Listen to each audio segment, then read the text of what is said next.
All right, we're on our way out to a vineyard out here in Temecula Valley where we're going to be picking some Cabernet Sauvignon grapes to do a Cabernet Sauvignon wine from grapes. So let's get into this.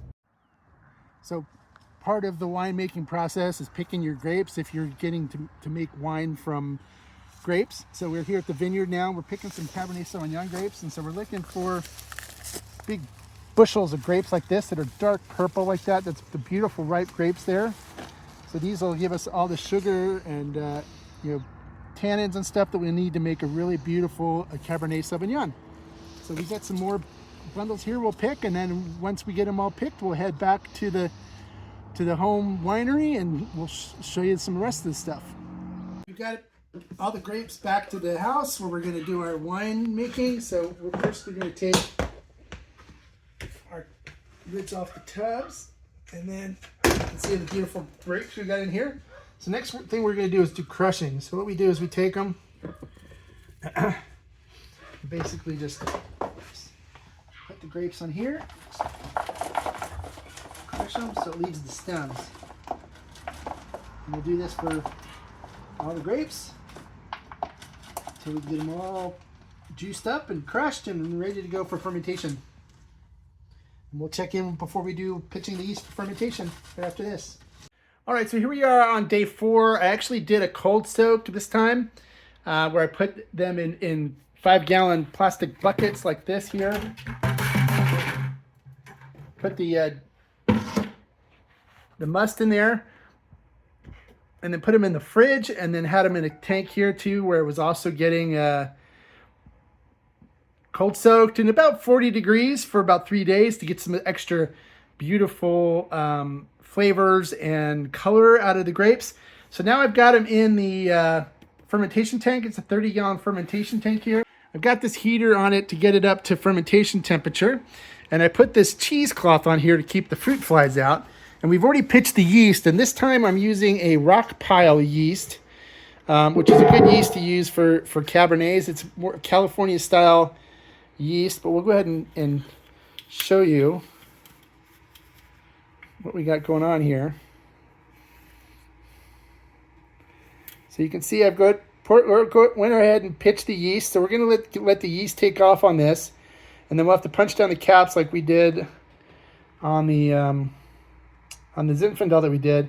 So this is looking great. This is going to be a Napa Cabernet, and then we'll I'm going to do a Sangiovese here this weekend, and I'll do a video on that one as well. But we'll check in on this one as it progresses. And I'll show you when we punch down the caps for the first time on this as well. Okay, so here we are, day 4.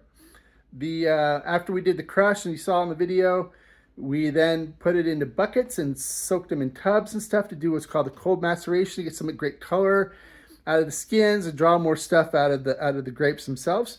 And so now I pitched the yeast. It's been 36 hours later. And the fermentation started in a caps form. So we're going to show you pushing down the cap now. And so let's go check that out. All right, so here's the cap. These are all grapes that have been pushed up because CO2 gas in the liquid underneath is coming up underneath them and raising them to the surface. So we're going to take a punch down tool. This has been sanitized already. And we're going to punch down the cap so we can keep this wet. We don't want this to dry out because then we lose some of these beautiful tannins from the skins. And so we'll go ahead and push this down.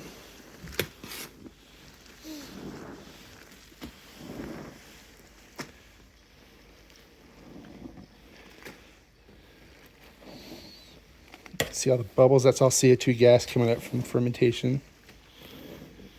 Yeast is in there having a field day. There's some yeast nutrient in there too.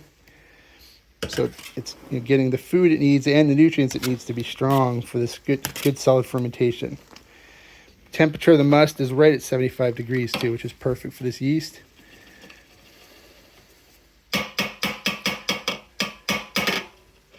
All right, so there we go. There's a punch down. And we'll do this 3 times a day or so for the next 3-4 days. And then we'll check in with you later when it's done fermenting. Okay, so it's been about 7-8 days since the fermentation started. It's pretty much, the wine is pretty much done fermenting. So we're going to go ahead and do the crush now, the press. the pressing of the grapes to get the wine out of them. So we're going to show you what we do here. The system I'm using is the Blickman Wine Easy system. The grapes are all in this 30-gallon. This is what's called a press piston. So this is sitting on top of the bed of grapes right now, and it's all sealed. It's got a gasket around it and stuff, and it's all locked in to the edges here. And so what we're going to do is we're going to create a vacuum using this pump here to pump the wine into these carboys to get it out and to pull this piston down so it squeezes the grapes and sucks the juice out of them. So then we can get the juice out. And if it doesn't do a good job of getting the juice out, then we'll put them in this grape press here and do a pressing here into a smaller jug to get what's left out. So let's go ahead and do that, and we'll do a video of what's happening. All right, so what we're going to do is we're going to release this lever here to let the wine out. So it's now filling up here. The free run's filling up. But we're going to turn on the pump and start sucking some of that wine out. And it's going to draw the piston down because it's creating pressure. So it's going to draw this piston down. We need to make sure we keep the piston lubricated with some sulfite solution. So we just sprayed it with some sulfite solution. And then we'll watch it as it fills up this carboy here with wine. All right, we ended up getting 2 full 6-gallon carboys worth of juice out of the pressing. So that's going to give us approximately 30 bottles per carboy, so about 60 bottles of wine from this batch. And then look for part 2, where we talk about aging and moving the batch along. Salud.